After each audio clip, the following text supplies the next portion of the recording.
सहकार्य केलं आणि आजची ही मिरवणूक जी आहे ती शांततेच्या मार्गाने पार पडली। सर्व लोकांनी सर्व स्तरातून सुद्धा सहकार्य केलेलं आहे। त्यामुळे आणि या लोकांच्या प्रयत्नामुळे आजचा हा जो धम्मचक्र प्रवर्तन सामून आपल्याला मार्गदर्शन करतील अशी त्यांना विनंती करतो।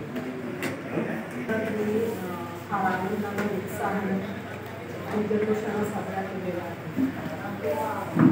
आपल्याकडे जे काही घटना घडलेल्या आहेत सविस्तर काही सांगणार नाही त्याच्याबद्दल, काही गोष्टी बोलायच्याही नाहीत मला, पण ज्या मागच्या वर्षी काही घटना घडलेल्या आहेत त्या गोष्टींकडून आपण काही शिक घेऊ, आपण समजू की त्या गोष्टींमुळे आज आपल्या कुठल्याही प्रकारे आपल्या शिक्षणाची मुलं आहेत, आपले म्हातारे आई वडील आहेत, आपले भूतपूर्व जवान आहेत, त्यांच्यामध्ये कुठल्याही प्रकारचं काहीही चुकीच्या गोष्टी घडू नये त्यांच्यामध्ये, किंवा त्यांच्यामध्ये कुठल्याही काही वाईट गोष्टींचा त्यांना सामना करावा लागू नये याच्यासाठी आपण जो आजचा कार्यक्रम एकदम चांगला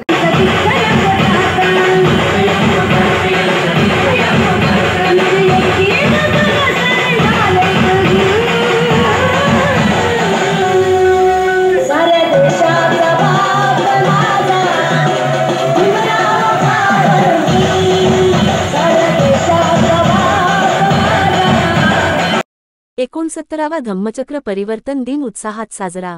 आंबेडकर नवयुवक मंडळ व पोलीस कर्मचारी यांचा पुढाकार। एपीआय शुभांगी थोरात आणि त्यांची टीम यांची मुख्यतः उपस्थित। दसऱ्याच्या आदल्या दिवशी नागपूर पुन्हा हायवेवर खिचडी वाटप। पेडगाव। यावर्षी पेडगाव येथे 69वा धम्मचक्र परिवर्तन दिन साजरा करण्यात आला। यामध्ये बौद्ध बांधव भगिनी लहान मुले यांनी बऱ्याच उपस्थितीत सहभाग घेतला होता।